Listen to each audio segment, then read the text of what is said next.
Hello students, my name is Utkarsh Jain and I am chemistry faculty at Step Up JEE pursuing BTech from IIT Jalandhar. इस platform पे मैं आपको inorganic chemistry पढ़ाता हूँ and inorganic chemistry is important as JEE Mains and JEE advance point of view. बहुत ज़्यादा questions आते हैं एंड बहुत ज़्यादा हार्ड क्वेश्चंस नहीं आते हैं। हम अच्छा स्कोर इसमें कर सकते हैं बहुत इजीली। ठीक है, तो अब तक हमने पीरियोडिक टेबल हम पढ़ रहे थे इस इनऑर्गेनिक केमिस्ट्री में।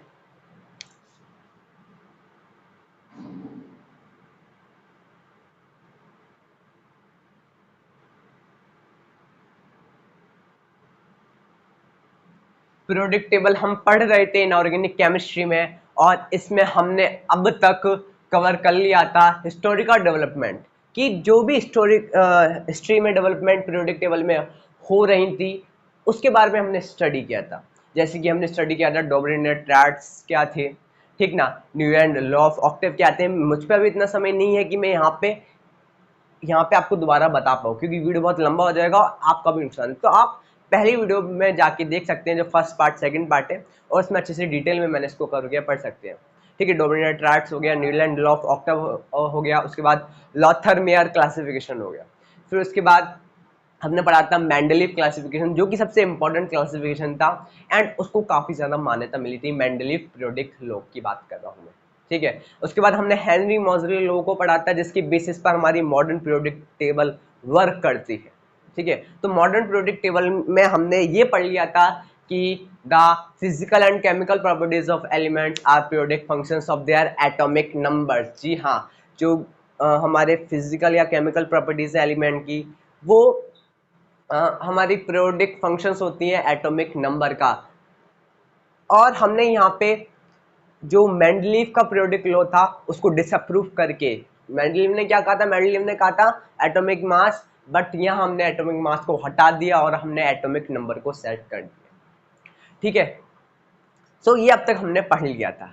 अब हम देखेंगे टोटली, अब हम देखेंगे ऐसे टॉपिक्स जिससे कि हमारे एग्जाम में जो क्वेश्चन आने के चांसेस हैं वो सबसे ज़्यादा होते हैं। जेई मेंस जेई एडवांस की मैं बात कर रहा हूँ। तो आज हम देखेंगे सबसे पहले हम देखते हैं nomenclature of elements whose atomic number is greater than 100। ठीक है,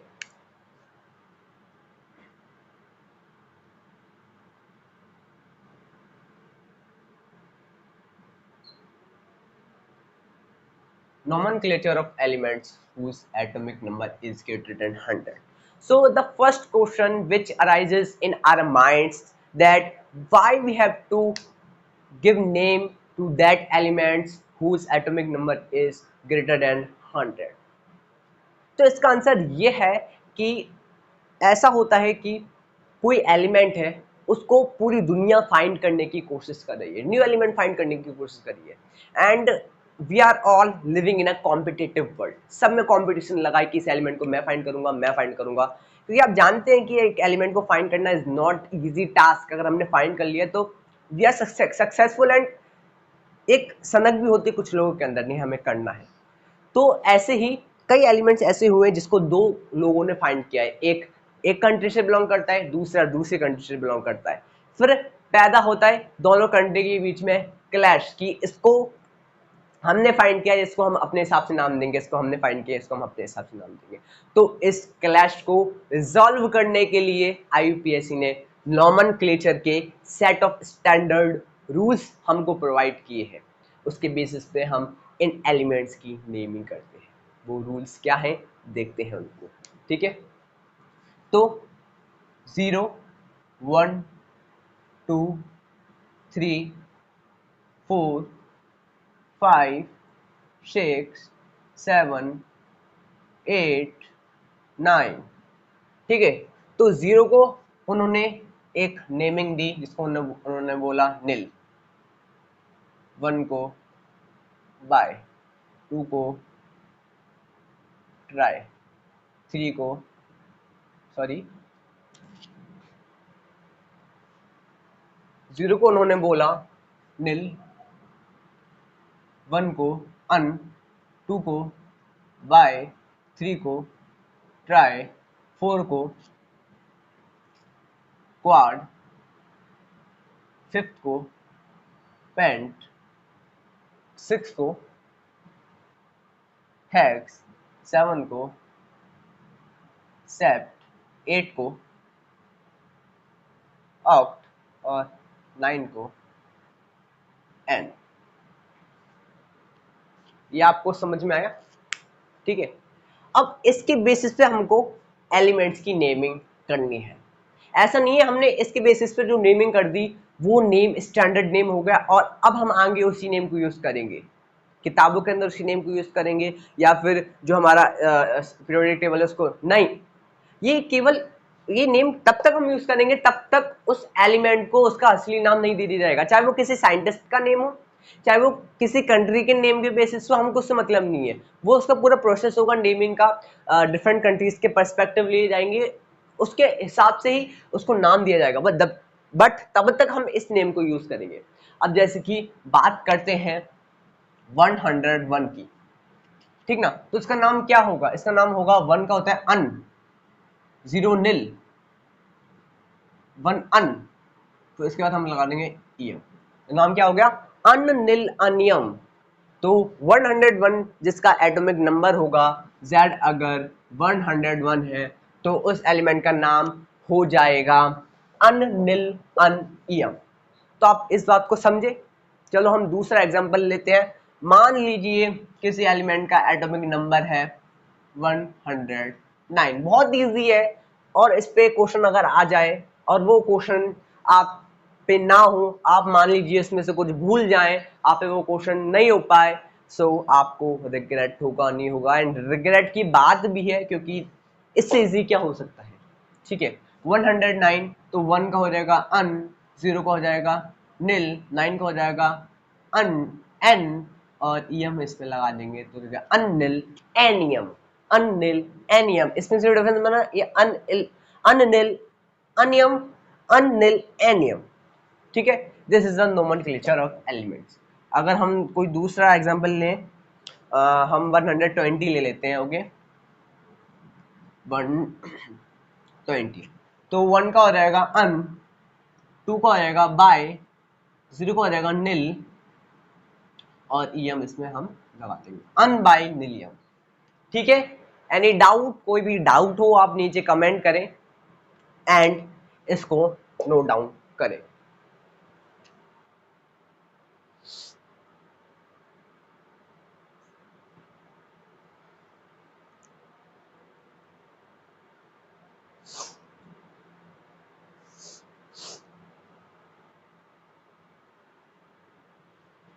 ठीक है, नोट डाउन हो गया हो तो हम नेक्स्ट टॉपिक पे चलते हैं। नोमेनक्लेचर इतना ही है, बहुत ज़्यादा नहीं है, आपको लगा होगा जल्दी खत्म हो गया। इससे ज़्यादा नोमेनक्लेचर में कुछ नहीं है, ज़्यादा टाइम वेस्ट हमको इसमें करना नहीं है। नाउ हमने पीरियोडिक टेबल को बेसिकली लगभग 3 ग्रुप में डिवाइड कर दिया है। पहले मैं उन 3 ग्रुप की बात करूंगा। ठीक है, ऐसे कि ये पीरियोडिक टेबल है तो यहाँ पे मैं आपको ग्राफ बना के शो करूंगा। ठीक है, तो हमने लगभग इसको 3 में डिवाइड कर दिया है। सबसे पहले हमने करा रिप्रेजेंटेटिव एलिमेंट्स। ठीक है,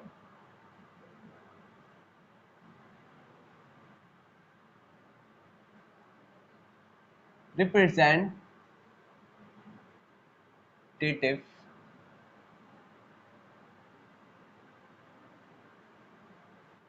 एलिमेंट्स। सेकंड हमने डिवाइड करा इसको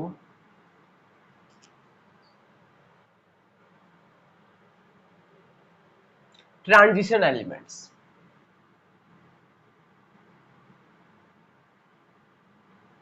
ट्रांजिशन, ये क्यों किया, कैसे किया, ये आपको धीरे धीरे समझ में आएगा। एक्चुअली कई बच्चे पता क्या करते हैं, किसी एक चैप्टर को लेंगे, बहुत ज्यादा इंटरेस्ट आ रहा है, उस पर पीएचडी करने बैठ जाएंगे। कि आपको किसी एक चैप्टर पे पीएचडी करने से किसी आईटी में सिलेक्शन मिल जाएगा? नहीं मिलेगा। उस चैप्टर का उतना चीज समझो, उतने क्वेश्चन करो जितना आपका आना हो, बाकी आप नेक्स्ट चैप्टर पे मूव फॉरवर्ड करो, क्योंकि आपको कंप्लीट सिलेबस करके जाना है। ठीक है, कंप्लीट सिलेबस करो, उसके बाद आपका कंप्लीट सिलेबस खत्म हो जाए, फिर आप सेकंड लेवल पे आ जाओ, जिसके आपने फर्स्ट लेवल हर चैप्टर का कर लिया। फर्स्ट लेवल में बोल रहा हूँ बेसिक लेवल, ठीक है, कर लिया हर एक चैप्टर का। हाँ फिर उसका मीडियम लेवल पे आओ, मीडियम लेवल सब चैप्टर कौन है, फिर हार्ड लेवल पे आओ, ठीक ना। हार्ड लेवल पहले उनको करो जिसमें आपको ज्यादा इंटरेस्ट आ रहा है, करो ना पीएचडी, कौन मना कर रहा है, लेकिन पहले उतना करो जिससे आपका आईटी में सिलेक्शन पक्का हो जाए, आपका एनआईटी में सिलेक्शन पक्का हो जाए, ठीक है। क्योंकि हमारा मोटिव क्या है, सिलेक्शन हमारा मोटिव है, ठीक है। चलिए, सेकंड है ट्रांजिशन एलिमेंट्स, और थर्ड हमने इसको डिवाइड कर दिया इनर ट्रांजिशन एलिमेंट्स, ठीक है। इनर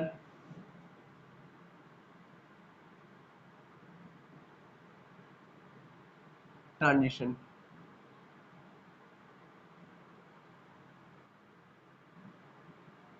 इनर ट्रांजिशन एलिमेंट्स, ठीक है। सबसे पहले हमने कहा रिप्रेजेंटेटिव एलिमेंट्स, अभी हम इसमें बात करेंगे कौन कौन से एलिमेंट्स आते हैं, ठीक है। रिप्रेजेंटेटिव एलिमेंट्स, उसके बाद ट्रांजिशन एलिमेंट्स, ठीक है, उसके बाद इनर ट्रांजिशन एलिमेंट्स। तो रिप्रेजेंटेटिव एलिमेंट्स में हमारे आ जाते हैं एस ब्लॉक एलिमेंट्स, कौन से आ जाते हैं इसमें हमारे, S block and P block, दोनों ही ब्लॉक के एलिमेंट्स इसमें हमारे आ जाते हैं, S and P block elements. तो S and P block elements हमारे रिप्रेजेंटेटिव एलिमेंट्स में आ जाते हैं। अब S and P block elements में कौन कौन से ग्रुप आते हैं, तो इसका ना हमारे एक तो ग्रुप नंबर 1 एंड 2, ठीक है। तो मैं लिख देता हूं ग्रुप नंबर एक तो 1 एंड 2, और ग्रुप नंबर 13 टू 18। तो ये हमारे हो गए रिप्रेजेंटेटिव एलिमेंट्स, जिसके अंदर S and P block elements, जिसके अंदर ग्रुप नंबर 1 से 2 और 13 टू 18। उसके बाद ट्रांजिशन एलिमेंट्स की अगर हम बात करें तो इसमें हमारे ट्रांजिशन एलिमेंट्स में आते हैं D block elements, D block elements, ठीक है। ट्रांजिशन एलिमेंट्स में हमारे आते हैं डी ब्लॉक एलिमेंट्स। तो डी ब्लॉक एलिमेंट्स हमारे कौन कौन से ग्रुप को कवर करते हैं, तो हमारे कवर करते हैं ग्रुप नंबर 3 टू 12। और इनर ट्रांजिशन एलिमेंट की बात करें तो ये हमारे एफ ब्लॉक एलिमेंट हो जाते हैं, जिसमें हमारे लैंथेनाइड एंड एक्टिनाइड आ जाते हैं, ठीक है। तो हमारे इनर ट्रांजिशन एलिमेंट हो जाते हैं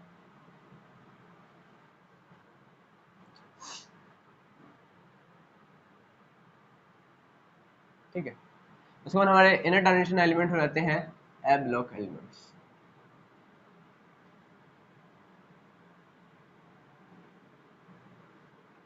और इसके अंदर हमारे आ जाते हैं लैंथेनॉइड एंड एक्टिनॉइड। जो लैंथेनॉइड हमारे होते हैं वो होते हैं 4F series, lanthanoid and actinoid. Lanthanoid होती है हमारी 4F सीरीज, और एक्टिनॉइड होती है हमारी 5F सीरीज, ठीक है। इतना समझे, ये हमारा हो गया ओवरऑल, हमने पीरियोडिक टेबल को किस तरीके से डिवाइड किया है, ठीक है। आप इसको नोट डाउन करिए।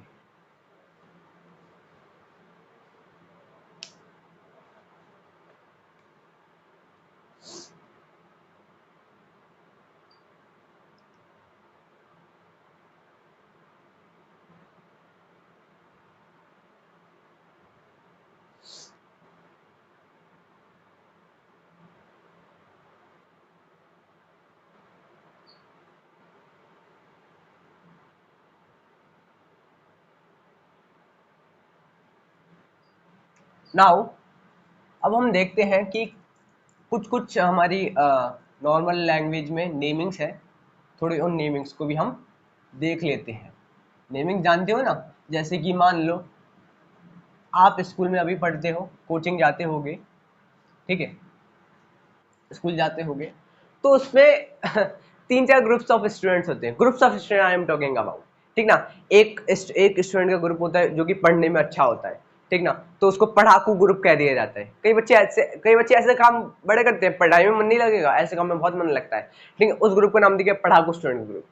एक स्टूडेंट का ग्रुप होगा स्पोर्ट में बहुत अच्छा होगा, उसको नाम दे देंगे कुछ कि स्पोर्ट्स वाला ग्रुप, ठीक ना। एक उसमें कार्यस्थानी में अच्छा होगा, उसको नाम देंगे कार्यस्थानी ग्रुप, ठीक ना। तो ऐसे ग्रुप को डिवाइड हम कर देते हैं, ठीक ना, ऐसे नाम दे देते हैं कि ऐसे हमने पीरियोडिक टेबल के अंदर एलिमेंट को ले लेके उनकी प्रॉपर्टीज अगर सेम है, उनकी प्रॉपर्टीज अगर सेम है तो उनको लगभग एक नाम हमने दे दिया है, ठीक है।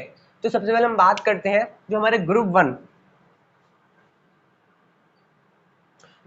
वन के एलिमेंट्स है। सबसे पहले मैं आपको बता दूं एक इंपॉर्टेंट चीज कि जो वर्टिकल कॉलम्स होते हैं उनको ग्रुप कहते हैं। इंपॉर्टेंट बोल रहा हूँ, ये तो बहुत बेसिक चीज है, ठीक है।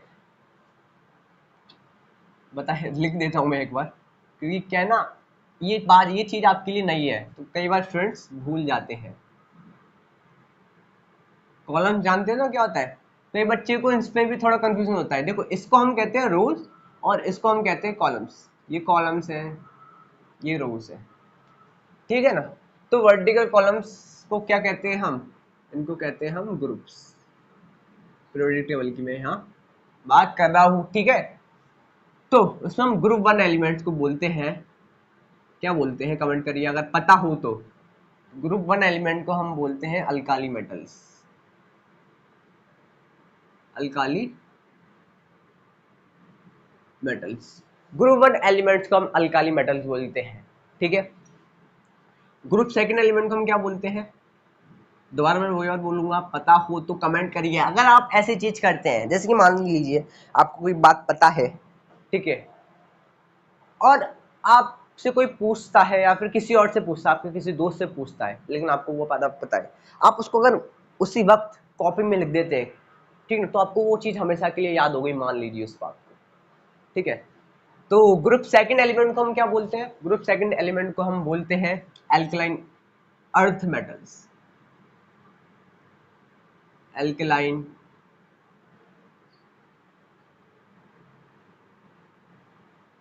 अर्थ मेटल्स, ठीक है। ये हो गया group one element alkali metals, group second element alkaline earth metals. Group third element को हम क्या बोलते हैं, ग्रुप थर्ड की हम बाद में बात करेंगे।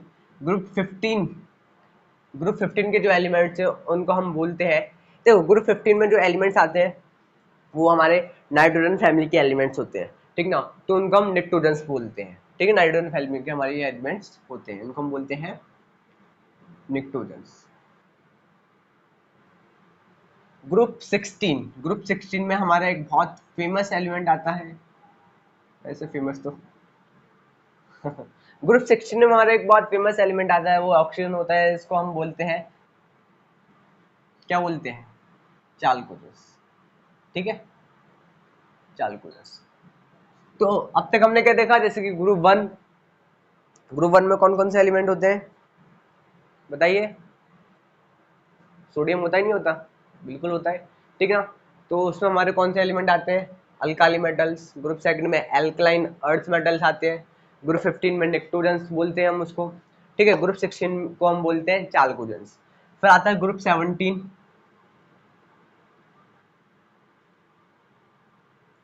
ग्रुप 17 को हम बोलते हैं हेलोजेंस। क्लोरीन ब्रोमीन, ये ग्रुप 17 में हमारा आता है, क्लोरीन ब्रोमीन आयोडीन, ठीक है। उसके बाद हमारा हो गया ग्रुप 18। ग्रुप 18 होता है हमारा नोबल गैसेस वगैरह आती हैं, तो हम उसको नोबल गैसेस ही बोलते हैं, ठीक है। नोबल गैसेस, नोबल का मतलब समझते हो ना आप, इनर्ट गैसेस, नोबल गैसेस, ठीक है। हल्के में इनर्ट भी लिख सकते हैं, मतलब उनको किसी से मतलब नहीं है, नोबल है, किसी से कुछ मतलब नहीं है, खुद से मतलब है। हमको भी क्या ऐसा ही होना चाहिए, क्या ऐसा ही होना चाहिए। तो कई स्टूडेंट्स कमेंट में लिखेंगे यस सर, क्यों भाई क्यों, नोबल होना चाहिए, मैं यूं नहीं कह रहा हूं नोबल नहीं होना चाहिए, लेकिन एक लिमिट तक, ठीक है। क्योंकि we are human beings are social animals, ठीक है। तो हमें दूसरों से कनेक्ट करना चाहिए, दूसरों से बात करनी चाहिए, तभी तो हम कुछ सीखेंगे, तभी तो हम उनसे उनसे उनकी पॉजिटिव चीज अपने अंदर ले पाएंगे, ठीक है। So group 18 is noble gases, inert gases. उसके बाद हम पे कुछ बचता है क्या, ठीक है, तो आप इतना नोट डाउन करिए, ठीक है।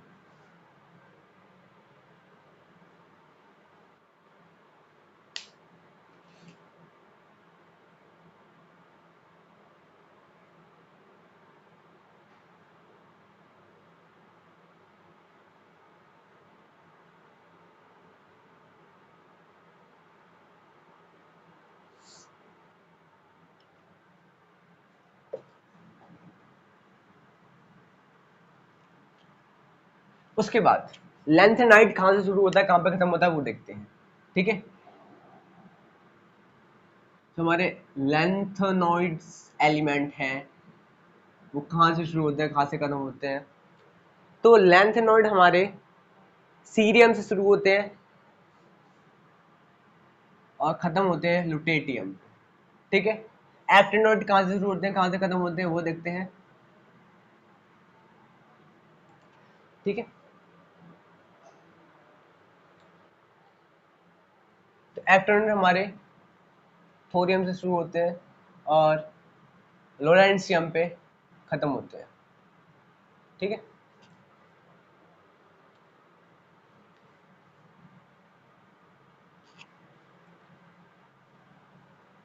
थोरियम से शुरू होके लोरेंशियम पे खत्म होते हैं। उसके बाद बात आती है कॉइनेज मेटल्स की। कॉइन एज मेटल्स नाम से आपको पता लग रहा होगा, कॉइन एज कौन सी एज थी, जब हमारे कॉइन्स चलते थे। वो कॉइन किस किस मेटल के होते थे, सबको पता है किस किस मेटल के कॉइन्स होते थे, बहुत आसान है याद करना। कॉपर के चलते थे, ठीक है, गोल्ड के चलते थे, चलते थे नहीं चलते थे, गोल्ड के बताइए, चलते थे नहीं चलते थे, और सिल्वर के चलते थे। ठीक है, this is coinage metals.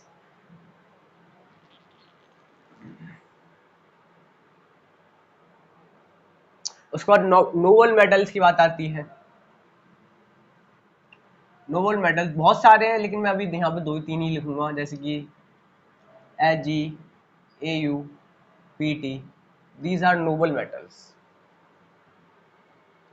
उसके बाद ट्रांस यूरेनियम एलिमेंट्स होते हैं। ट्रांस यूरेनियम एलिमेंट कौन से होते हैं, नाम से पता लग रहा है। यूरेनियम का एटॉमिक नंबर क्या होता है, 92 होता है। तो the elements beyond uranium is transuranium elements. क्या एलिमेंट्स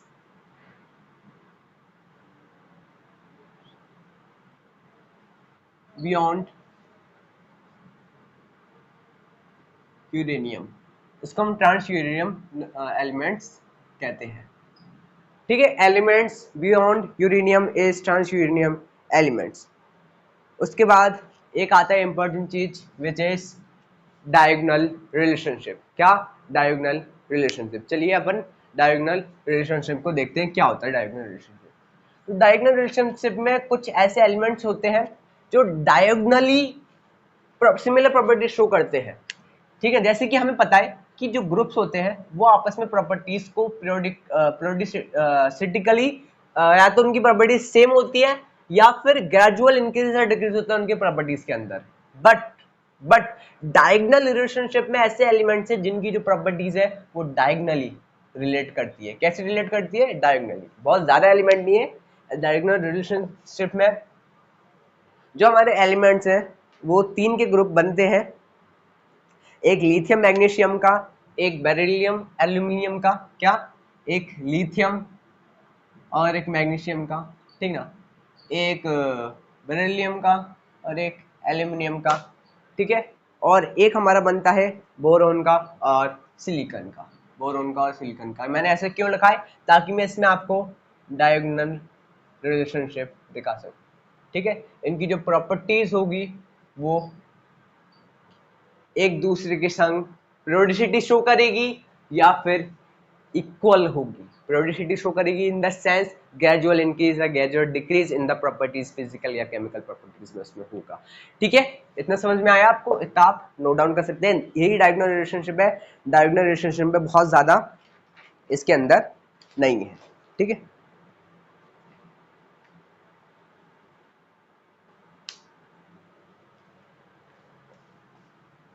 उसके बाद आप अपनी कॉपी में नोट डाउन करिए कि new period start with filling of new shell of electron. क्या, new period start with filling of new shell of electrons.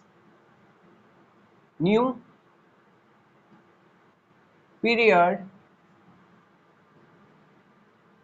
Start with filling of new shell of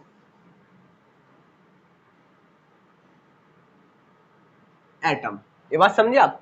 जो new period start होता है atomic periodic table के अंदर, वो filling of new shell of atom से start होता है।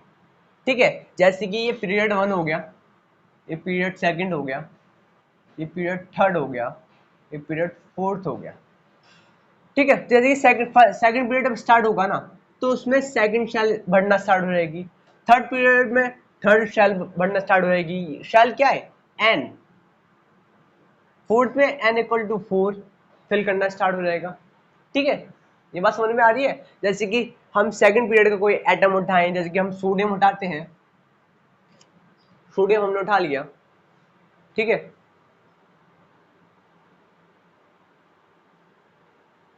तो सोडियम का जो एटॉमिक नंबर होता है वो हमें पता है क्या होता है? 11 होता है। अगर हम इसका इलेक्ट्रॉनिक कन्फिग्रेशन करेंगे तो क्या होगा? 1s2 1s2 2s2 1s2 2s2 3p6, sorry,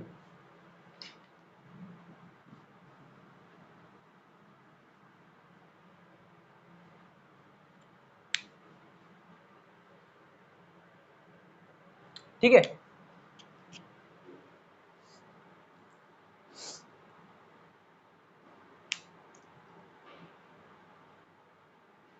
ठीक है, अगर हम सोडियम की बात करें तो सोडियम का एटॉमिक नंबर होता है 11। अगर हम इसका इलेक्ट्रॉनिक कन्फिग्रेशन करें तो इलेक्ट्रॉनिक कन्फिग्रेशन इसका क्या होगा? 1s2 2s2, कितने इलेक्ट्रॉन्स हो गए? 4 इलेक्ट्रॉन्स हो गए, बचे कितने? 11 माइनस 4, 7। ठीक है, उसके बाद हम क्या करेंगे? 3 3 1s2 2s2, उसके बाद 2, सॉरी, उसके बाद हमारा 2p 6। ठीक है, उसके बाद 2p6, उसके बाद क्या आएगा हमारा? 3s1। ठीक है, तो आप देख सकते हैं जो सोडियम है उसके आते ही एक नया पीरियड स्टार्ट होता है। सोडियम हमारा थर्ड पीरियड से बिलोंग करता है। किससे बिलोंग करता है? थर्ड पीरियड से। ठीक है, ये थर्ड पीरियड से बिलोंग करता है। इसका पता हमको कैसे चला? इसका पता हमको ऐसे चला कि सोडियम की जो फिलिंग ऑफ इलेक्ट्रॉन हुई है वो थर्ड n इक्वल टू 3 से हुई है। वो n इक्वल टू 3 से हुई है। जो लार्जेस्ट हमारा n है वो 3 है। ठीक है, तो फिलिंग ऑफ हमारा जो न्यू शेल होगा वो उसका पीरियड डिसाइड करेगा उस एलिमेंट का। ठीक है, इतना बात समझे? आप इसको नोट डाउन कर लीजिए।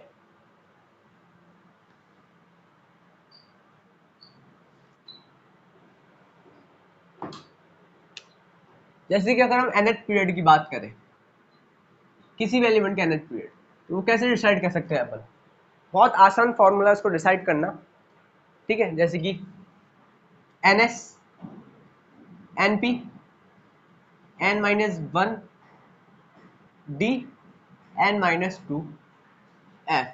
ये हमको क्या प्रोवाइड करेगा? ये हमको प्रोवाइड करेगा nth period of any element. ठीक है, इलेक्ट्रॉनिक कन्फिग्रेशन तो आपको याद ही होगी। इलेक्ट्रॉनिक कन्फिग्रेशन ऑफ एलिमेंट कैसे करते थे, याद है? 1s 2s 2p 3s 3p 4s 1s 2s 2p 3s 3p 4s 3d 4p, उसके बाद हमारा 3d, फिर 4p। ठीक है ना, याद होगा ये तो। उसके बाद 5s 4d 5p, ठीक ना। उसके बाद 5s 5d 5s 5p, sorry, माफ करना।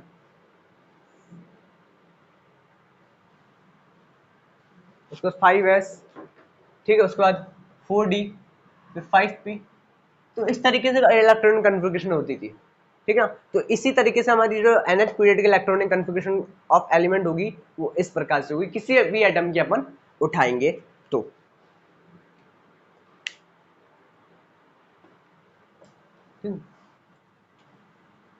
अब हम लास्ट पार्ट की ओर चलते हैं।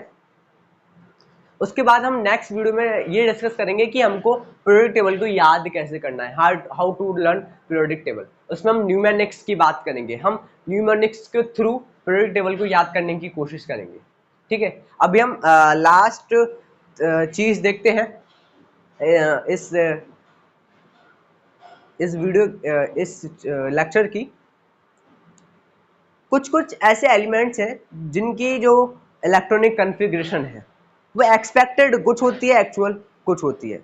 एक्सपेक्टेड कुछ होती है, एक्चुअल कुछ होती है। जैसे कि हम कॉपर की क्रोमियम के कॉपर की बात करते हैं, क्रोमियम 24 और कॉपर 29।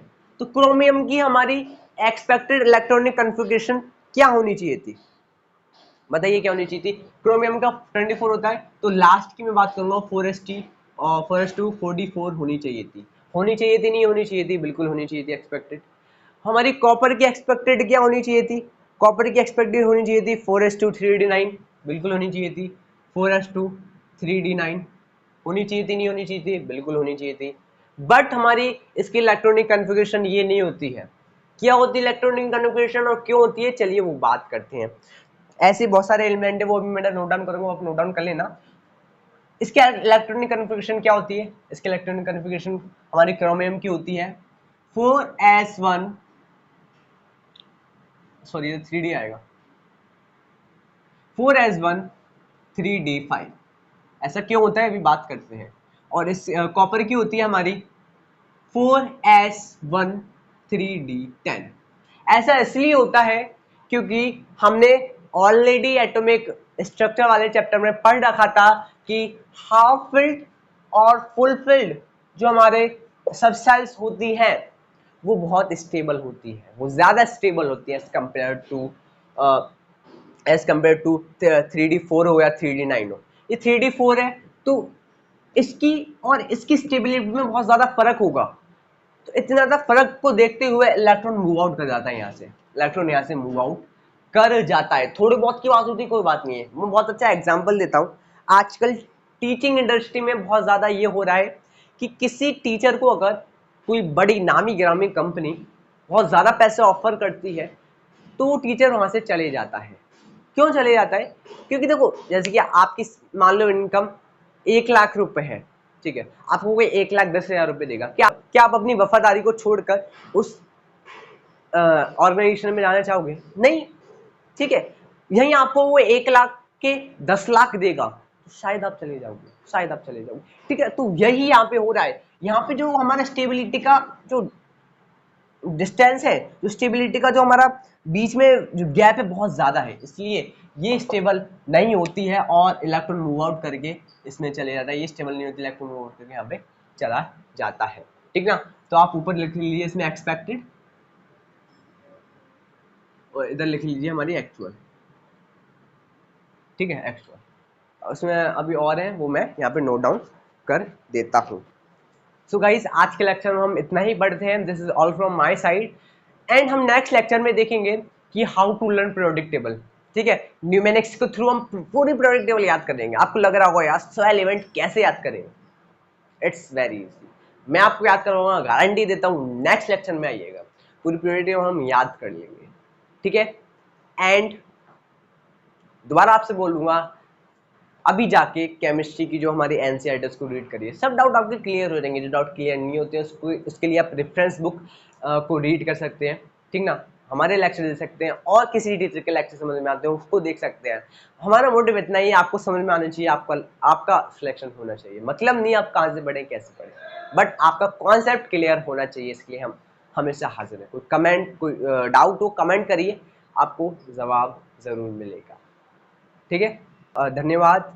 स्टेप अप जेई को सब्सक्राइब करिए, अपने दोस्तों के संग शेयर करिए। जय हिंद, साइनिंग ऑफ।